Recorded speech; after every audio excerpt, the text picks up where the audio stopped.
tadi kan Bapak kan ada kayak ngomong hak konsumen gitu kan ya. Mm-mm. Itu Hmm. apa sih ya? Kira-kira Haknya. hak-haknya kan pasti ada kan ya kayak Mm-mm. ini kita Ada nggak sih penjelasannya Mas Prima uh, itu tentang hak dan Ada.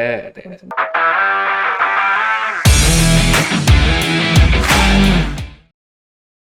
Halo Sobat Konsumen, selamat datang di Ngobras, ngobrol santai bareng BPKN. Perkenalkan, nama saya Amanda Kusmaudani, dan saya Cok Hari Widyastika. dan kami akan menjadi host hari ini. Sebenarnya Ngobras itu apa sih, Cok? Ngobras itu ya kayaknya sih kayak ngobrol santai aja ya mengenai perlindungan konsumen. Kayak sebatas itu aja.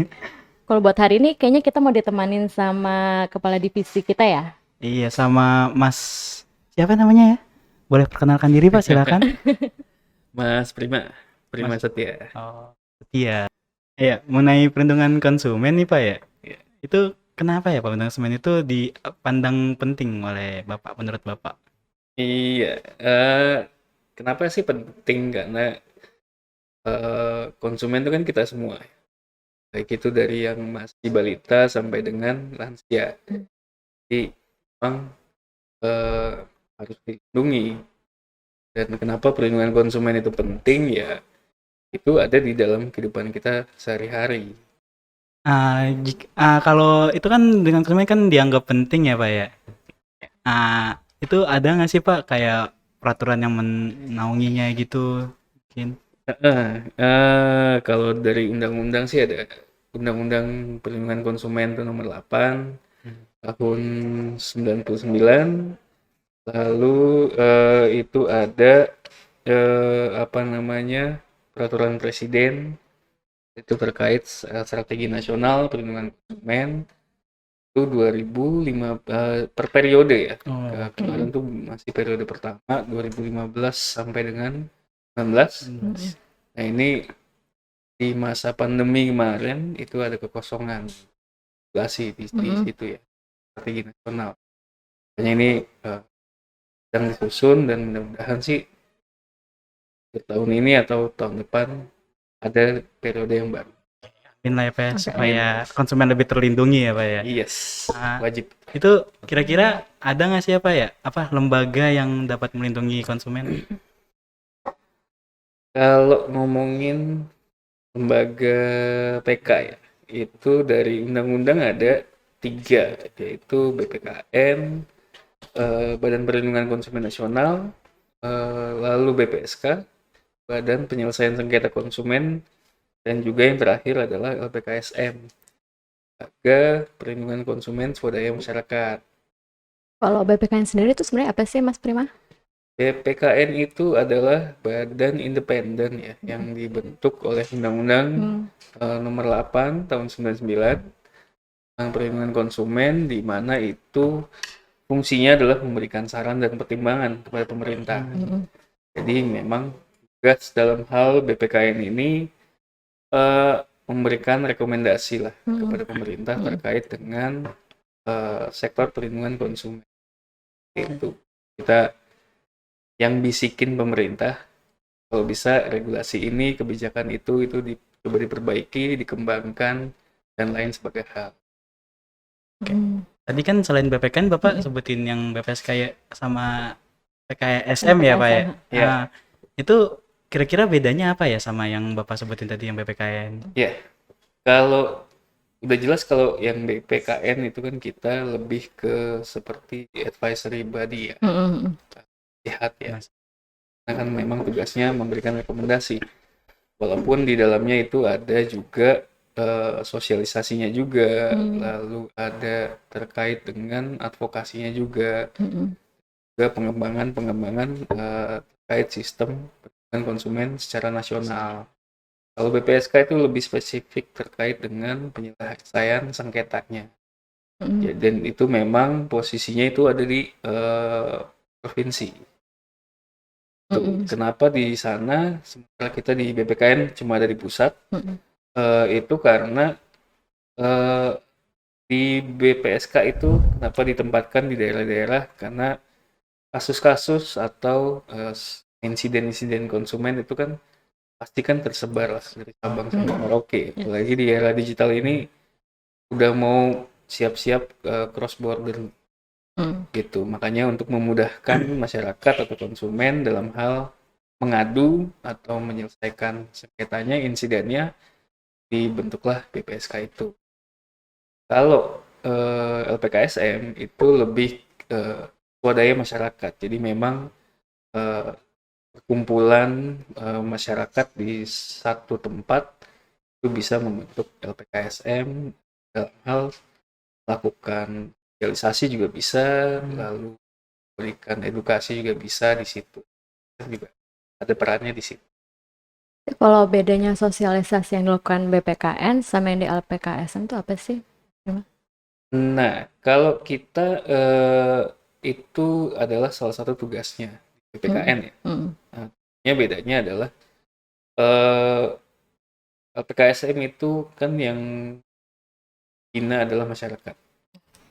Tentunya itu berbeda dengan kita karena mereka lebih turun ke lapangan sampai dengan banyak ke kecamatan, ke kelurahan. Itu mereka harus berikan pengetahuan kenapa penting sih perlindungan konsumen, terus kenapa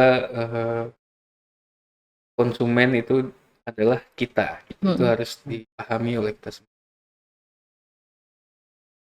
Ini Mas, kalau misalnya ini ya, kalau konsumen tuh merasa dirugikan itu Pak. Tadi kan kalau misalnya mau melakukan pengaduan itu kan dari BPSK ya Pak. Apa hanya bisa dari BPSK aja atau bisa kita ngadu ke LPKSM juga apa langsung ke kepolisian mungkin? Oh, oke. Nah, kalau dalam hal insiden ya, kalau kita bicara insiden itu memang channel-channelnya atau ruang-ruangnya itu banyak banget. Jadi memang pemerintah kita memudahkan masyarakat untuk dalam hal mengadu. Jadi bisa aja kalau di kita itu ada yang konvensional atau datang ke kantor, atau secara digital juga bisa itu melalui website kita ataupun kita juga ada aplikasi, melalui WhatsApp juga ada, telepon juga bisa, email pun bisa. Jadi memang channel-channelnya itu banyak lah gitu. Dan itu memang memudahkan konsumen dalam hal memilih. Karena kan memang konsumen harus diberikan pilihan. Oh ya nih Pak, tadi kan Bapak kan membahas kan ya kalau apa salah satu fungsi BPK itu memberikan saran dan rekomendasi ya Pak ya. Ya. Nah itu gimana sih prosesnya kenapa bisa memberikan saran dan rekomendasi kepada pemerintah? Oh, oke. Wah itu kalau dijelasin bisa 3 episode ya. Iya kan, misalkan nggak mungkin ujuk-ujuk ini kan kayak ujuk-ujuk ini nih kita ada saran nih gini. Nah itu ada prosesnya nggak ya? Alasannya kenapa kita Kenapa kita menyarankan? kepikiran? Ya, tentunya itu kita lihat dari kondisi di lapangan saat ini minimal 1 bulan ke belakang ya. Itu bisa kita dari mulai desk riset. Itu bisa kita lihat dari berita-berita yang lagi rame atau viral Yang itu. lagi tune in atau happening gitu ya. Ya, itu apa sih saat ini? Itu bisa kita kategorikan apakah kalau di kita ya itu ada proses kajian ataupun masuk ke dalam tahap telaah isu aktual. Oke. Apa bedanya? Oke, Bang. Kalau kajian itu memang lebih yang terstruktur, yang sifatnya masif dan juga selalu berulang setiap entah itu setiap 6 bulan sekali atau setiap tahun pasti itu kejadian. contohnya Ada repetitif gitu ya? Ya, Kalau contohnya kayak gimana tuh? contohnya itu adalah kalau dalam hal kajian, dalam hal misalkan pesawat delay. Itu kan berarti kan ya kalian kan sebagai konsumen pasti bete kan. Ada aja ya. Nggak suka lah. Atau nggak bagasi bobol gitu mungkin Bagasi ya. bobol itu kan pasti selalu terjadi hampir setiap tahun itu terjadi. Mau itu maskapai yang premium ataupun yang Sisi ya low cost gitu. ya low cost. Itu pasti kita pernah melakukan kajian itu. Lalu dalam hal gagal berangkat umroh atau haji itu kan tiap tahun itu pernah kejadian. Baik kita pernah waktu itu melakukan kajian dan juga memberikan rekomendasi ke kementerian tersebut, tapi tidak diindahkan atau tidak digubris, kita meledak lah. Ya, sekarang dibentuklah satuan petugas atau pengawas terkait umroh Umroh dan haji. haji. Tadi kan kajian ya, kalau yang Iya. isu aktual sendiri tuh Nah, kalau isu aktual itu sifatnya lebih cepat ya, lebih dinamis ya. oke. Misalkan yang lagi rame itu terkait robot trading, Oh, oke. lagi happening lah. Ya, yang Bitcoin, ditangkap-tangkapin gitu ya Mm-mm. kemarin ya, ya. influencer. Afiliator. Ya, itu. Nah, itu kan perlu dibangun ya. Kenapa sih lu bisa percaya sama afiliator? Padahal ternyata bukan hasil kekayaan mereka. Mungkin dari image yang mereka bangun ya. Iya, kan brand image penting banget ya. Oh iya. Dan harus kenal, itu penting ya. Nah, dari hasil yang tadi itu, dari yang kajian teknis itu jadi saran dan rekomendasi ya. Itu kira-kira udah ada ininya belum sih Pak, kayak efek gitu ke ini tuh kita udah ngajuin rekomendasi ini dan Iya. udah diinin sama mungkin ke kementerian lembaga tadi kan tujuannya ya. Iya, ke pemerintah. Ke pemerintah. Nah, itu ada nggak sih dampak atau apanya? Nah, ini yang agak-agak tricky ya. Karena selama ini ya pasti masyarakat sering nanya ke kita, perannya apa sih gitu. Kok nggak kelihatan gitu. Sebenarnya kita lebih ke pemerintahnya. Ibaratnya itu kita lebih di balik layar gitu. Kenapa nggak terlalu kelihatan? Padahal impact yang dari rekomendasi yang kita berikan lumayan cukup berpengaruh lah dalam hal perubahan regulasi, kebijakan pemerintah, dan juga kondisi di lapangan. Makanya kan karena proses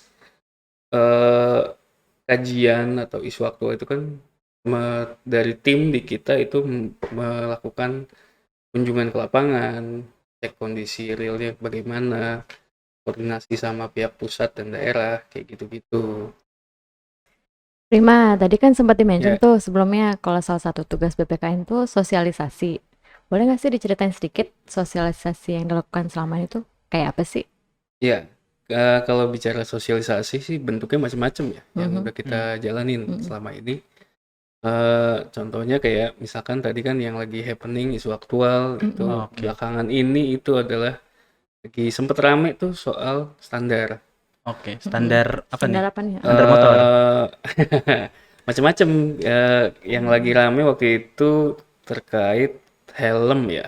Oh, Oke. kenapa tuh helm tuh? Banyak orang di sana, terutama yang milenial, karena kan lagi rame beberapa tahun, 2 tahun terakhir, happening Sunmori. Oh iya ya. Sunday morning ride kan. Itu momennya mereka mengeluarkan atau fashion walk lah. Atribut Iya. motor yang jing. Ya, dari mulai modifikasi di si kendaraannya, si motornya, sampai outfit yang dipakai sama si motornya, si ridernya gitu. Oke. Nah, itu membangun beberapa anak-anak muda yang mungkin belum bisa punya salah satu brand itu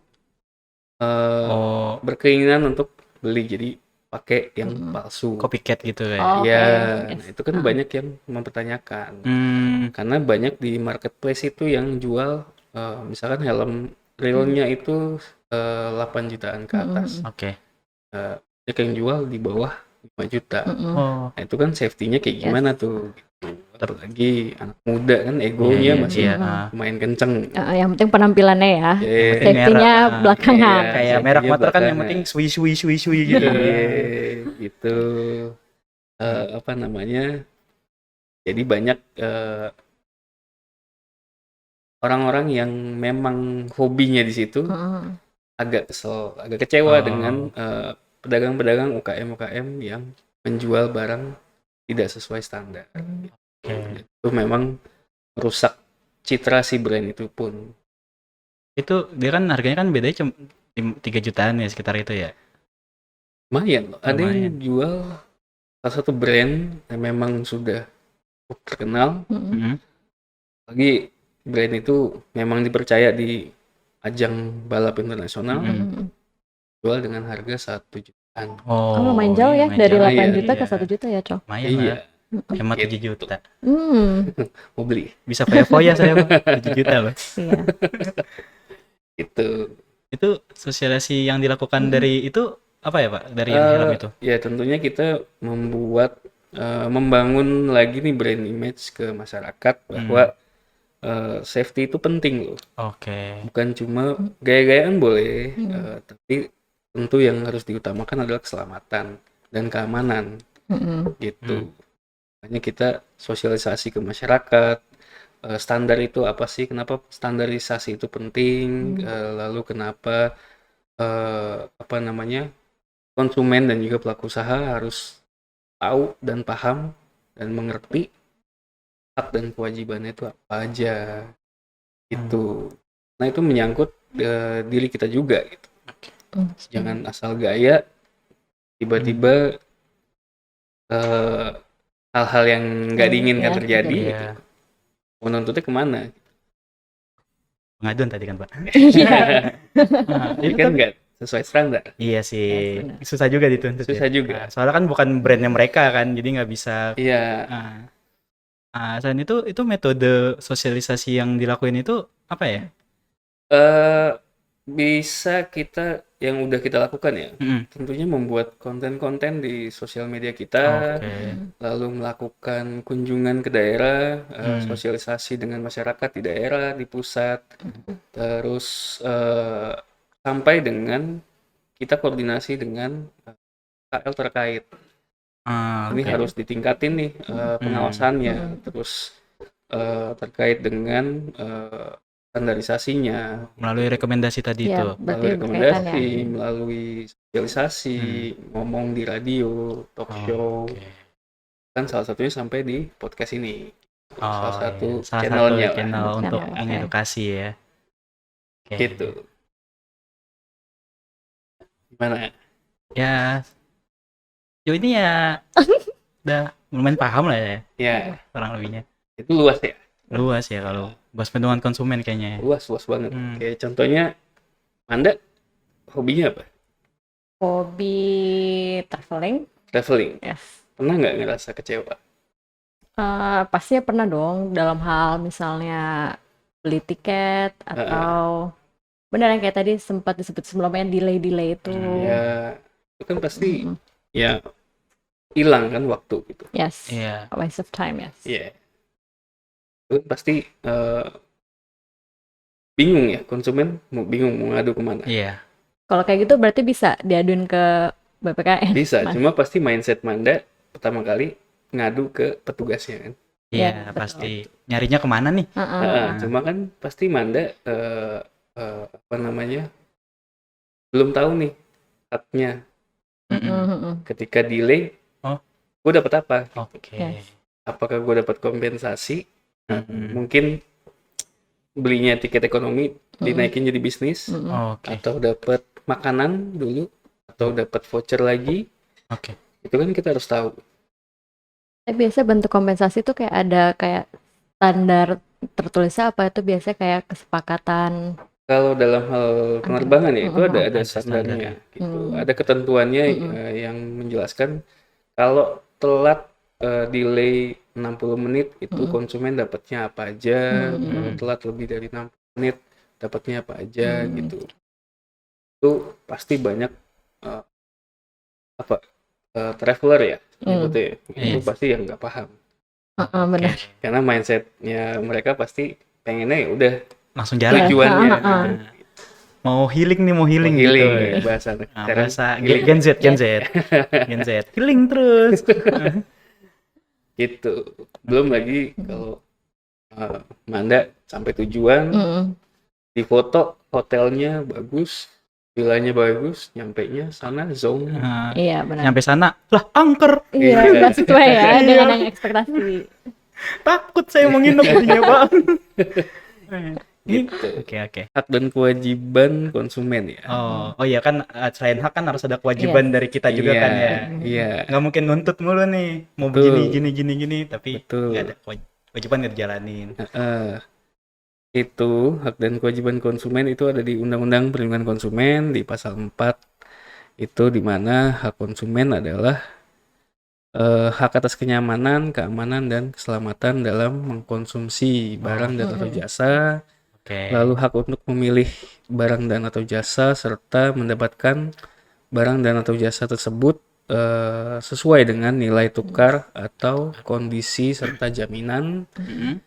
yang dijanjikan, lalu hak atas informasi, hak untuk Oke. didengar pendapatnya, Oh, hak untuk mendapatkan advokasi, perlindungan, dan juga upaya penyelesaian sengketa apabila ada. oke. Eh, Kalau ada hak konflik ya kalau gitu ya ya. itu harus ada haknya. Iya. Lalu hak untuk mendapatkan pembinaan, Mm. lalu hak untuk diperlakukan atau dilayani secara benar dan jujur, Oke. hak untuk mendapatkan kompensasi ganti rugi, juga hak-hak yang diatur dalam ketentuan peraturan perundang-undangan lainnya. Maksudnya yang di undang-undang lain mungkin ada menjelaskan Iya. gitu. Kayak misal tadi kan kayak penerbangan kan kayak saat 60 menit Iya. Ya, ada apa gitu masukannya. Ya, kan ada regulasi yang menjelaskan terkait dengan sektor penerbangan. jadi kalau mungkin bisa kita simpulin hari ini dari obrolan kita, Mas Cok, Mas Prima, apa sih yang kita bahas? Tadi kita sempat bahas bahwa perlindungan konsumen itu udah ada undang-undang yang mengatur, yaitu Undang-Undang Nomor 8 Tahun 99. Dan di Indonesia sendiri tuh ada 3 lembaga yang menaungi perlindungan konsumen. Apa aja sih tadi, Cok? Tadi itu kalau nggak salah ada Badan Perlindungan Konsumen BPKN RI sebagai saran rekomendasi, terus BPSK untuk penyelesaian sengketa, dan LPKSM untuk menyuarakan suara-suara masyarakat untuk dalam perlindungan konsumen. Tadi juga kita sempat ngobrolin tentang tugas-tugas BPKN ya, di Iya. antaranya memberikan saran dan Saran rekomendasi ya. iya, Terus sosialisasi, advokasi, sama tadi yang terakhir itu kerjasama ya. kerjasama untuk Nah. meningkatkan sistem perlindungan konsumen. Benar-benar. Iya. Nah, selain itu juga hak dan kewajiban konsumen sudah dijamin di pasal 4 dalam UU PK Undang-Undang Nomor 8 Tahun 1999. Dapat dicek di UPK-nya langsung ya, seperti dalam hak untuk mendapatkan kenyamanan, hak untuk didengarkan pendapatnya, dan lain-lainnya. Ya, terima kasih Mas Prima telah dapat hadir Kita dalam mengucapkan terima sesi kasih udah meluangkan waktunya untuk ngobrol bersama hari ini. Mungkin tadi ada beberapa pertanyaan yang belum terjawab dalam episode ini. Sahabat konsumen dapat memfollow akun Instagram BPKN di @bpknri, dan jangan lupa subscribe di channel YouTube Badan Perlindungan Konsumen Nasional. Saya Cokari Widastika. Saya Amanda, Sampai jumpa di ngobrol selanjutnya.